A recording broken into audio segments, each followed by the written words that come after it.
Welcome to the Sleep Society!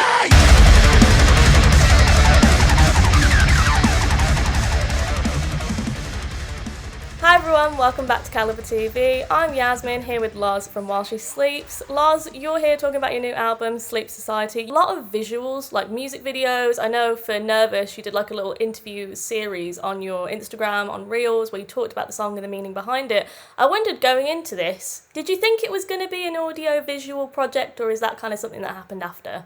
I guess that's kind of the modern world now, you know, you back in the day, you'd just release a single, you know, it didn't necessarily have to have a video attached to it, but everything is so online now, and that's just the way things are. So yeah, it's always important for us to have a strong rollout plan in regards to sort of videos and singles and what we're going to do surrounding that record. I think for the latest release, Nervous in particular, it was very important for us to approach this sort of sensitively, but also we wanted it to be a very powerful, strong message. So there's obviously been a lot of focus around this song in particular. Yeah, it was important for us to have a strong campaign behind it. And like I said, we just, the message is so important. We hold it close to our hearts kind of thing in terms of what we've all been through in the past and sort of bringing that to the forefront of this song. So yeah, crazily important for us to have a campaign surrounding it that was, yeah, visually important, you know, and yeah, that went alongside the message, I guess.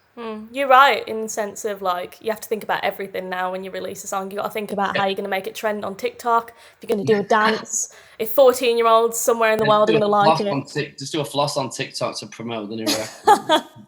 Floss into the new song, yeah. Speaking of the new record, though, you release it in April, Sleep Society, as well as your fan-oriented platform that's going to offer like a tier system. It's already out. It offers a tier system where people can like pay certain prices and get exclusive content, like unreleased demos or like tutorials and stuff, or just being able to engage with you guys. I imagine like before you launched this, not being able to engage with your fans must have sucked, like, because usually you go on tour, you see them singing along, you get to see that every day. Going from something so extreme to nothing at all was probably really shit, so I imagine this is an exciting new adventure for you.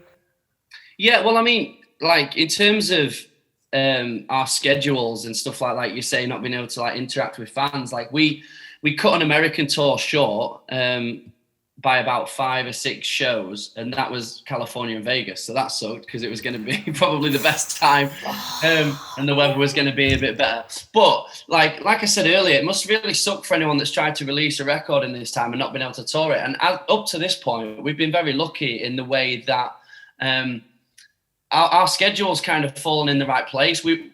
Off the back end of the tour that we kind of cancelled a couple of days on, we were scheduled to be home and writing and in the studio anyway. So other than sort of festival season, which is always gutting, we did have this downtime to write the record. So yeah, we've released basically a Patreon, but you know, a lot of people use Patreon as more of a side hustle, whereas we've brought that to the forefront of our campaign. And like you say, it's just about, you know, the music industry is so like up and down at the moment, and it like the way that we digest our music as music lovers is completely changed to how it was 10, 15 years ago. And we personally feel like the industry hasn't really changed enough to help sustain that. So it's all right if you're Justin Bieber, you know, and you've got millions of pounds, that and millions of listeners, that's fine. But like the reality is that it's the more underground punk rock, metal, you know, pop punk, whatever you want to call it, hardcore bands.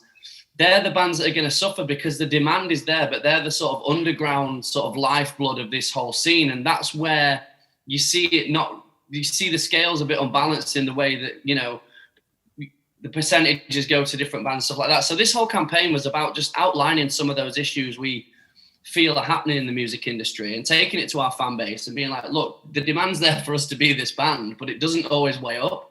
So we just tried to explain to anyone listening basically that we needed to try some different things, and we need to try and fix an industry that we feel like at times is failing the artists. So luckily our fan base responded amazingly to that, and we just basically put out the Patreon as the, like I say, the forefront of the campaign. One of the main things about this whole campaign for us is something that really sort of made me fall in love with the music scene when I was younger, and that's that sense of community.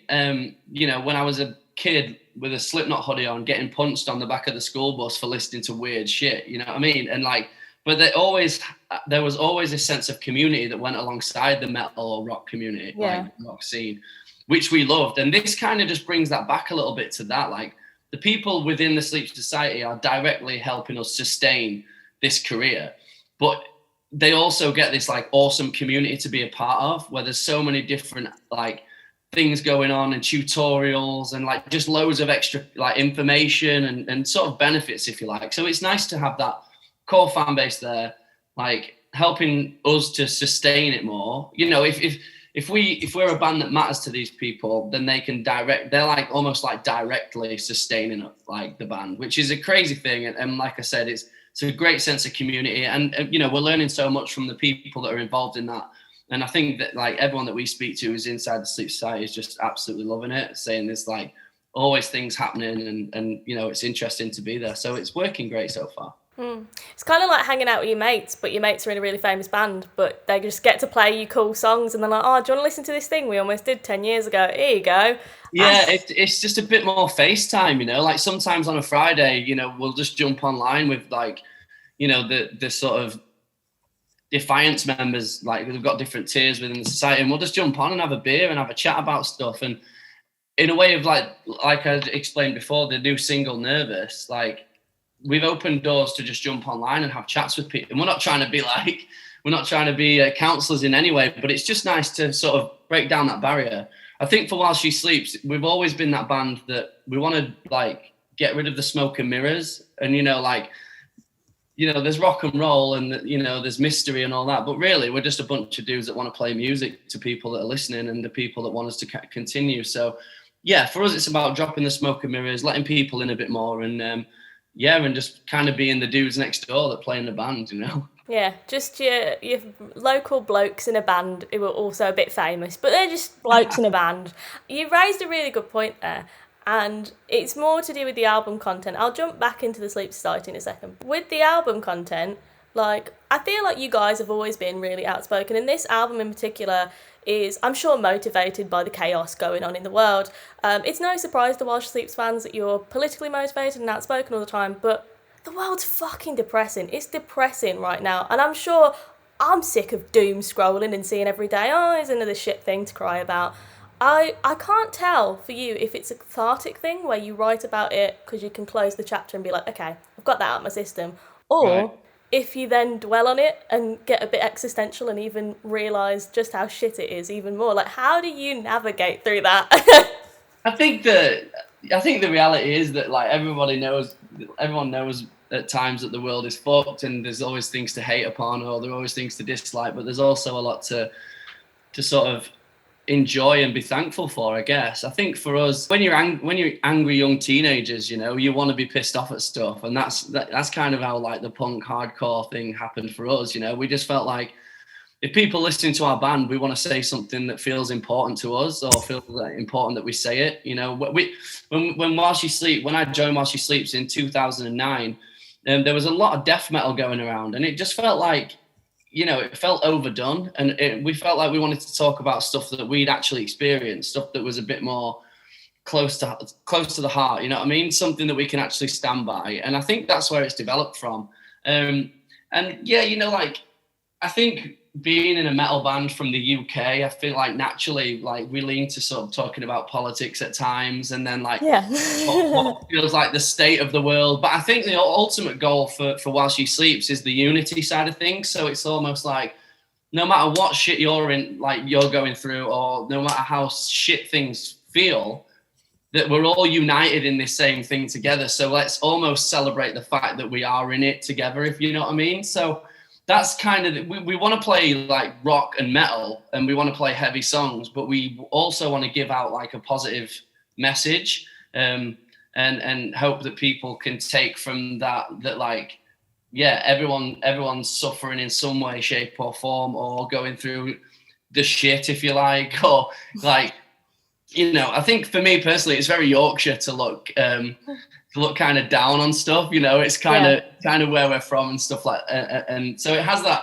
a lot of, I like a lot of TV shows like League of Gentlemen and stuff, and it's just yes. it's about the really, like, I don't know how to describe it, just like the morbid sort of humor that comes out of those things. So yeah, I think there's a bit of everything for us. I think that we all at times are just like, fuck this, everything's crap, but like for us it's about recognizing that we are all in the shit, but like we're all in it together, so let's kind of celebrate that. And hopefully it gives people some positivity that they're not like alone in it all, I guess. Delving back into this album content, I love the album. I really love Enlightenment and the song you did with Derek from Sum 41. No Defeat for the Brave. Oh my fucking god. But I wonder, did you record this in lockdown, or did you record this before lockdown? We've recorded this record in lockdown. We did a lot of like the sort of, it's writing and recording sort of ideas is always an ongoing project for us all. So a lot of the times, I'll be digging through lyrics and I might have written something 2 years ago and I'm bringing it to the table now. One of the strange things with While She Sleeps songs is always seems to be like the message that we're giving out in certain songs always seems to come true, like after the album's released. Before there was like feeling of like, being divided and stuff like that, and then like Brexit came into play, and it felt like it sort of really clicked into place. But I feel like for all the writers in While She Sleeps, like, well, all the band really, like, it's important to leave it kind of open-ended in a poetic license kind of way, so that anyone can sort of make sense of the lyrics for them. I think Dave Grohl said something like, it's crazy that he can sing the lyrics to songs that he's written to 80,000 people, but 80,000 people can sing them back to him for 80,000 completely different reasons. And I think that is what's so beautiful about like lyrics, and like we try and leave it quite poetic, but I think as well what's interesting in terms of While She Sleeps and lyrics, that like at some point they do connect and relate. So like you might be writing about like a certain relationship or politics, but it's weird to see how they could make sense to both. Like you could be writing about a breakup, but then that breakup could relate to Brexit in a way, like it's kind of crazy. So we try and keep a lot of poetic license in there, and hopefully, that means that people can sort of make their own meaning up for it a little bit. And I guess that happens in general with music anyway. But yeah, the poetic license is what we try and keep at the forefront of our lyric writing, so that people can make the connection. Jumping back into like, Sleep Society and your fans, you did a press video where you talked about your reasoning behind launching the fan-orientated community, where you said you want to rebuild the system where artists can survive and fans can get what they deserve. When you look, like if we're talking day one into the pandemic, everything's going into lockdown, we're like, fuck, all these tours are cancelled. When you think how the music industry reacted and the structure of the music industry, this is probably an obvious question, but I just want to really get your perspective. Do you think the infrastructure of the music industry was able to support artists at the time? And if not, what needs to change? Because, when it came to streaming services and like online platforms, it took a while for bands to actually start doing like live stream shows. What do you think needs to change? I think that it's just, like I said earlier, the demand for like punk rock and metal bands is huge, and it always has been. But like when, like, for example, I think it takes something like 7,000 streams of an album to generate, I think it's 25 quid is what we say in that what's it called? In the press video. In the conference that happens before the song. And like when you put that into perspective, like how many plays you're gonna have to get to start making that sustainable. Whereas you think around back in the day when like we talked about Hybrid Theory, when that came out, you went out and you bought the record, and that was it. Like that was your tenner paid. But like that, you don't have to do that now. You could pay a tenner now and you've got a month and you've got all the music you pretty much need. So it is crazy. And like, I don't think anybody's got a quick fix for it. I just think that's the way that everything's gone with the internet and like YouTube and just, streaming and like all these other different platforms that are around now, and like bands having to keep up with that. So it's just, Yeah, I want it, like, I think the main thing for us with this whole campaign as well is, like, we want it to be an industry that we can turn around to our children's children and be like, yes, it's an industry that you want to be, if you're passionate about it, then follow that, because it's a good industry to be in. We don't want to turn around in a few more, like another 10, 15 years time and be like, stay very well away from that industry because it's fucked and it's corrupt. So I think that more and more people now are talking about the way that it's sustainable for artists and the way that the streaming platforms and different outlets sort of repay the artist for the work done.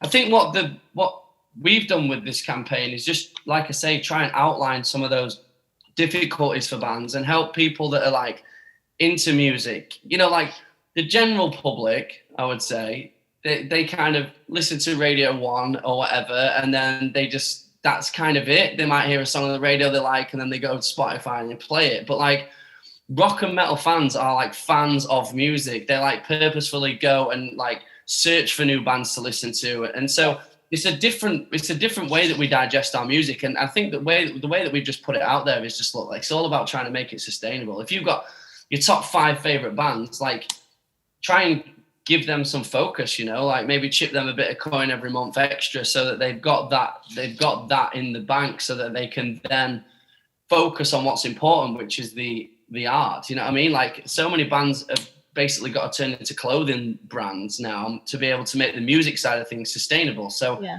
It's just, there's no real answer for it. But I think, like, since we released this message, I've noticed a lot more people, like, I don't like CEOs of like huge companies and stuff coming out with like at press conferences being like, yeah, we need to reevaluate what we're doing and try and find balance and stuff like that. And it's definitely not just from While She Sleeps saying it by any means, but it's just good that there's some attention and some light being shed on that and like, and trying to figure it out. And hopefully it'll turn around a little bit. And I don't think there has to be any like crazily dramatic changes just to find a bit more balance and stability for the bands that are sort of slightly under the radar but still pushing, So yeah, and I think as well, like, it's not just a model that established bands can use. I think this is a model that that like up and coming aspiring bands can use as well. Even if it was just friends and family of the band, like when you're first starting out, they could then print some vinyls and some CDs. You know what I mean? They're not having to try and work out,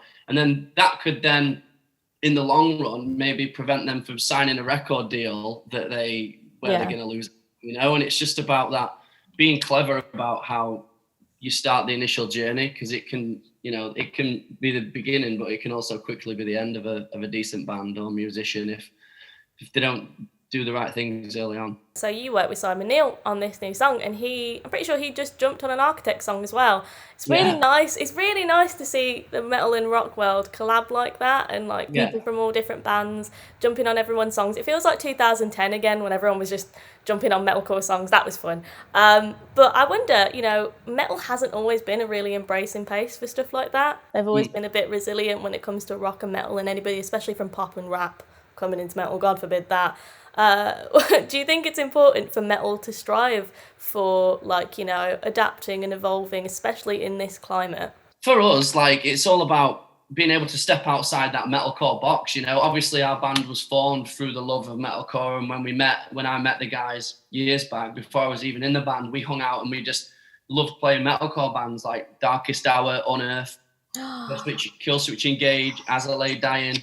Yes. And there's Shadows Fall, there's tons, but I think now, trying to be a current band in the industry that we're in, it is about stepping outside the box and just being able to create kind of freely and not being too het up on what genres things are. Like, if I hear a band, I'm not like, are they a metalcore band? I'm just like, this band sounds good, full stop. So I think it's just about like broadening those genres and just being a bit more free to create. Like, for us, like, we just want to go into the studio with like a clean slate and be like, let's just create something. And I think that's why in our latest record, Sleep Society, you do see a lot of different sounds and like different vibes within the record. We've got a song that's like completely clean with just a piano. But then that's sort of bookended and it goes into like one of the heaviest tracks on the record. And I think it's just all about that for us. We don't want to be a band that writes the same record twice. Yeah. So I think that it's, for us anyway, it's crucially important that we sort of clash genres a bit and collaborate with people. Working with Simon Neil on this song in particular was amazing. I feel like his voice on Nervous just really suited the anthemic sound. He got involved, and there were so many like great ideas, and we basically kept everything that he did on the song in the song. Like, he came in and he was like throwing ad-libs in between the structure that we already had, and yeah, his voice sounded so good. He was such a positive guy to work with. So yeah, we loved working with Simon and Derek on No Defeat for the Brave as well. But yeah, I think it's crucially important to collaborate. We love the collaborations on this record for us, and yeah, bands like Enter Shikari, I think very early on in the metal, hardcore, punk, pop world sort of smashed down those barriers, and I do think it's important that we continue to do that. And you just mentioned Derek, so I thought I'd ask. You're doing a collab with Sum 41's Derek on this album. Yeah. How insane is that? How did that even come about? We basically just reached out to him, all being fans of Sum 41 as kids, and still are fans of Sum 41. Like, I remember skateboarding down to my local music shop and just picking up All Killer No Filler completely by accident, and then it turned into such a big record for me and my brother, you know. Yeah. So, and I think everybody in our band has had that time with Sum 41. You know, they're still played now in all the local rock clubs and stuff. Well, when they're back open, in all the local rock clubs and stuff. So yeah, they were a huge influence on us all, and we kind of were thinking about the collabs that he's done, and I don't actually think he's done like crazy amounts of collaborations. So we just sort of reached out to him and, you know, and said, would you be up for hearing the demo that we've got? We've heard that you kind of know the band and you've heard us, and he like confirmed that he like listened to a few of our albums and that he was into the band, and we just started talking from there really. And then sort of No Defeat for the Brave, the demo came about, and it's really strange how the verses in No Defeat for the Brave were written by While She Sleeps, but they sound like they were written by they were written by Derek. Yeah. And even the way that he sung the verses on the thing, they just sound like a Sum 41 verse. So that was crazy that it all sort of came together. And yeah, he was great to work with as well. So that was amazing. Yeah, it was a great collab. And like I said, we're really stoked with this record, and hope that people like it as much as we do. And lastly, I know it's hard to anticipate because we don't fucking know when tours are coming back, but when tours come back, what are you most excited for? I don't know what I'm going to do when I get into a venue covered in beer, probably roll around on the floor for a bit like a fucking dog. Yeah, I think I'll roll about on the stage for a bit. I usually do anyway, so that's no different there. Yeah. I think that, you know, when you, not that we take it for granted, but you take it for granted that you can travel quite freely with your bandmates and just tour wherever, whenever. And I think previous to this, I'd had a couple of conversations with my brother, who's actually a tour manager. He works for bands like Frank Carter and the Rattlesnakes and Don Broco. Yeah. He looks after them on the road, and he was kind of, for a little while, he's kind of felt like he was over touring. And I think what this has done is just open up conversations. Like, we'll never take it for granted again that we can like visit such beautiful countries and like experience it with our like best friends, you know. And I think that's one of the things for me that I'll just, obviously the gig side of things and being like united with our fans again is going to be amazing. And that sort of adrenaline that comes with the live shows is like, there's nothing like it, you know. So that's just going to be such an amazing feeling when it comes back. But alongside that, you know, I don't want to lay on the tour bus hungover, you know what I mean? I want to get up and actually see more of the world and really appreciate the fact that we can travel. So yeah, we'll wait and see. After COVID has sorted itself out,